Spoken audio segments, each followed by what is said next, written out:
Hello दोस्तों, आज हम आ चुके हैं अपनी नई वीडियो के साथ। तो आज मैं आपको बताने वाला हूँ रूट 3 को अंडर परिमेय संख्या तो है नहीं है, तो अपरिमेय संख्या सिद्ध करना हम आज को सिखाएंगे। तो ये बोर्ड एग्ज़ाम के लिए सबसे ज़्यादा इम्पोर्टेंट क्वेश्चन है और ये 2026 के बोर्ड एग्ज़ाम में ज़रूर आएगा, ज़रूर आएगा, ज़रूर आएगा। लिखवा के ले लो। तो आज चलो स्टार्ट करते हैं। तो मैं सबसे पहले केस में मानूंगा कि मैं आपको बेस बता देता हूँ। सबसे पहले हम इसको मानेंगे रूट 3 एक परिमेय संख्या है। रूट 3 एक परिमेय संख्या है, लेकिन हमने पढ़ा है कि रूट जो परिमेय संख्या होता है उसको हम p/q के रूप में लिख सकते हैं। तो हम इसको भी p/q के रूप में लिख सकते हैं। रूट 3 को हम p/q के रूप में लिख सकते हैं। ये आपने 9th क्लास में पढ़ा होगा। ये एक 9th क्लास में एक प्रमेय भी है। ये आर्यभट्ट जी ने इस प्रमेय को करवाया है, आपने 9th क्लास में पढ़ा होगा। तो जो हम मानेंगे p और q तो पूर्णांक है, ये तो हमें पता ही होगा क्योंकि सभी संख्या पूर्णांक होती हैं। और q नॉट इक्वल टू 0 है। q नॉट इक्वल टू 0 इसलिए नहीं होगा क्योंकि अगर हमने q 0 मान लिया तो ये संख्या अनंत में चली जाएगी। ये बात हमें रामानुजन जी ने बताई थी। तो हम इसको सहभाज्य मान लेते हैं क्योंकि पूर्णांक तो वैसे भी है ही है, तो इसको सहभाज्य मानते हैं। फिर हम q को अंडर रूट 3 की साइड ले जाएंगे पक्षांतर क्रॉस मल्टीप्लाई करने पे। तो हम दोनों पक्षों पे वर्क करेंगे। दोनों पक्षों को वर्क करने पे हमें प्राप्त होता है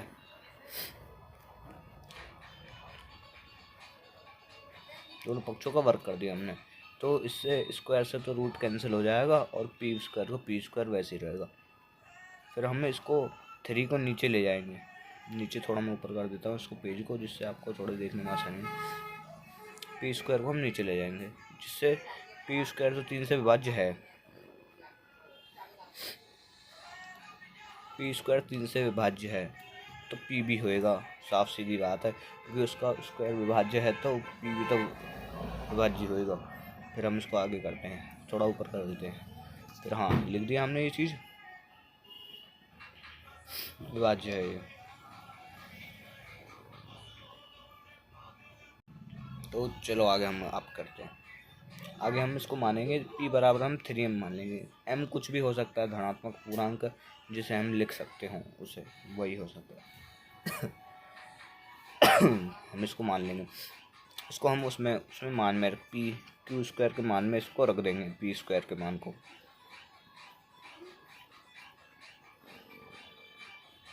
इसको हमने समीकरण 1 मान लिया, तो हमने समीकरण 1 में मान रख दिया है। 3m का स्क्वायर कर देंगे और उसको नीचे 3 का 3 तो है ही है। फिर हम इसको काटा पीटी करेंगे। स्क्वायर पहले खोलेंगे, इसको 9m स्क्वायर हो जाएगा बटे 3 से हम इस 3 को काट देंगे, 9 को काट देंगे 3 बार में। फिर आगे पेज पलटता हूँ, देखो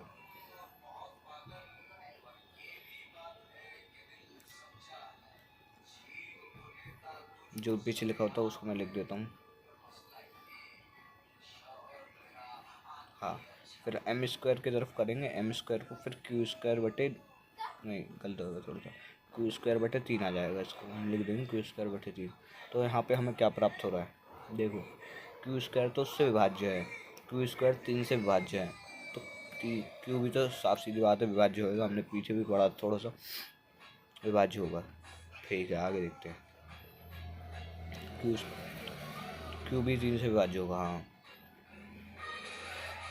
तो हमें क्या पता चल रहा है, हमने मानी थी ये संख्या सहभाज्य है, यह विरोधाभास है, क्योंकि हमने माना था ये संख्या सहभाज्य है, लेकिन यहाँ तो इनका एक उभयनिष्ठ गुणनखंड प्राप्त होता है। तो इसी बात को हम लिख देते हैं। यह हमें विरोधाभास इसलिए प्राप्त हुआ क्योंकि ये हमारी गलत कल्पना थी। यह विरोधाभास हमारी गलत कल्पना के कारण प्राप्त हुआ है।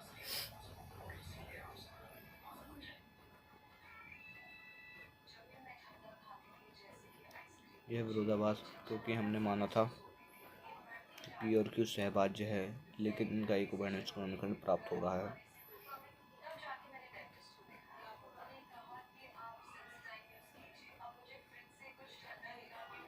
पी क्यू सहभाज्य है, लेकिन इनका एक उभयनिष्ठ गुणनखंड प्राप्त हो रहा है।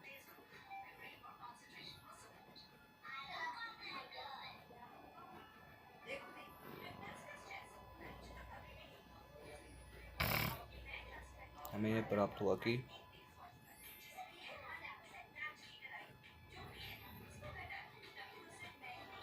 इन संख्या का माइनस टू खंड है। अतः √3 एक अपरिमेय संख्या है।